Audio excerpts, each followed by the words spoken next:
இந்த வீடியோவில் நம்ம என்ன பார்க்க போகிறோம்னா கோஜோவோட ரிட்டர்ன் தான். என்ன ப்ரோ கோஜோ ரிட்டர்னான்னு கேட்டிங்கன்னா, ஆமாம் காய்ஸ், இந்த சாப்டரில் வந்துட்டு கோஜோ ரிட்டர்ன் ஆகிட்டார். சாப்டர் 260 எண்ணில் வந்துட்டு ரிட்டர்ன் போயிட்டார்.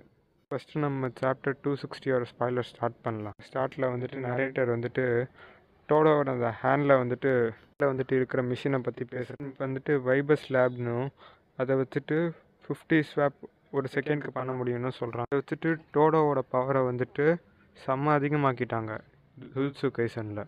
வர வர ஜுஜுட்சு கைசன் சாப்டரில் வந்துட்டு எல்லாரையுமே ஓவர் பவர் ஆக்கியிருக்காங்க. அதாவது டோடோவால் 1 மினிட்க்கு வந்துட்டு 3000 டைம்ஸ் முடியும். போன சாப்டர்லேருந்து ஸ்டார்ட் பண்ணலாம். சாப்டர் வந்துட்டு போன சாப்டரோட எண்ணிலேருந்து தான் ஸ்டார்ட் ஆகுது. போன சாப்டரில் எப்படி டோடோவும் யூஜியும் சேர்ந்து சண்டை போட்டிருந்தாங்களோ சுக்குனாக்கு எதிர்த்து, இந்த சாப்டரும் அதுலேருந்தே தான் ஆரம்பிக்குது.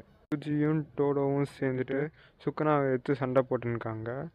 டோடோ வந்துட்டு அவனோட யூகி பவரை யூஸ் பண்ணி சுக்குனாவோட சாசரர்ஸ் எல்லாரையுமே வந்துட்டு ஸ்வாப் பண்ணி வெளில அனுப்பிச்சிடுறாரு. யூகியோட பவரை பற்றி நம்மளே பார்த்துருப்போம்.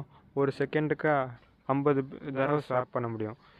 வந்துட்டு டோடோ வந்துட்டு யூகி பவரை வச்சுட்டு எல்லா சுக்குனாவோட சாசரஸையும் வந்துட்டு பண்ணி விட்டான். சுக்குனா இங்கே வந்துட்டு கிட்டேயும் டோடோ கிட்டேயும் வந்துட்டு செமையாக அடி வாங்கிட்டு இருக்கான். சுக்குனாவால் கர்ஸ் டெக்னிக்கும் யூஸ் பண்ண முடியல, ஒன்றுமே பண்ண முடியல.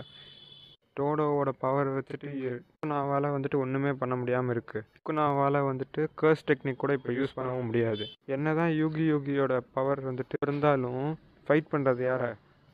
கிங் ஆஃப் கர்ஸ் சுக்குனா வச்சு டோடோவோடலேருந்து எஸ்கேப் ஆகி ஃபைனலாக வந்து அட்டாக்லாம் யுஜியை வந்துட்டு அட்டாக் பண்ணிட்டான் சுக்குனா இவங்களோட 2 பேரோட அட்டாக்லேருந்துமே கவுண்டர் அட்டாக் பண்ணிகிட்டே வந்துட்டு எஸ்கேப் ஆகிட்டு யூகி பவர்லேருந்து கவுண்டர் அட்டாக் பண்ணுறன்ற பேரில் ட்ராப்பில் வந்து மாட்டின்ட்டான்.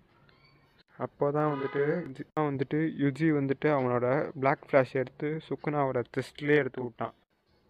மேங்கா பண்ணலை பார்க்கவே வந்துட்டு இருக்குது. இது எப்போ தான் அனிமேஷனுக்கு எடுத்துகிட்டு வந்து வருவாங்களோ. ஃபைட்டு செம்ம ஃபைட்டுங்க. மாங்கா சாப்டர் ரிலீஸ் பண்ணோன்னே போய் படித்து பாருங்கள், அப்போவே தெரியும். நான் டொமைன் ஓப்பன் பண்ணிட்டு இருக்கான். டொமைன் ஓப்பன் பண்ணிகிட்டே வந்துட்டு பார்க்குறான்.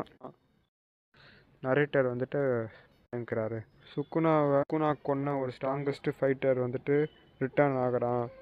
தி ஸ்ட்ராங்கஸ்ட்னு சொல்லிட்டு இன்ட்ரடக்ஷன் கொடுக்குறான் கோஜோவோட என்ட்ரிக்கு. சாப்டரோட எல்லாம் பார்த்தா யாரோட கண்ணு தெரியுது.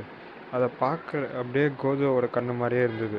அப்படியே எண்டுன்னு விட்றாங்க. அடுத்த வாரத்துக்கு பிரேக் இல்லை. ஆனால் எனக்கு இப்போ என்ன ஒரு டவுட்டுன்னா, கோஜோவே வந்துட்டு சுக்குனாட்டை இப்போ தான் தோத்துட்டு போயிருக்கான். அதுக்குள்ளே ரீஅனிமேட் பண்ணிவிட்டு திரும்பி சுக்குனாவுக்கு எடுத்து சண்டை போட வச்சா கோஜோ ஜெயித்துருவானா சுக்குனாவை? எனக்கு இதெல்லாம் பார்த்தா என்ன தோணுதுன்னா வந்துட்டு, ஒருவேளை இந்த கோஜோவாக தெரியறது வந்துட்டு யாரோடாவது பவராக இருக்கலாம், இல்லாட்டி யாரோடாவது இமேஜினேஷனாக இருக்கலாம். ஃபைனலி கென்பாச்சி வந்துட்டு கோஜோவையே டேக் ஓவர் பண்ணியிருக்கலாம். ஜஸ்ட்டு ஒரு தியரி தான், ஆனால் எந்த அளவுக்கு உண்மைன்னு தெரில எனக்கு. ஆனால் கன்ஃபார்மாக கோஜோ ரிட்டர்ன்.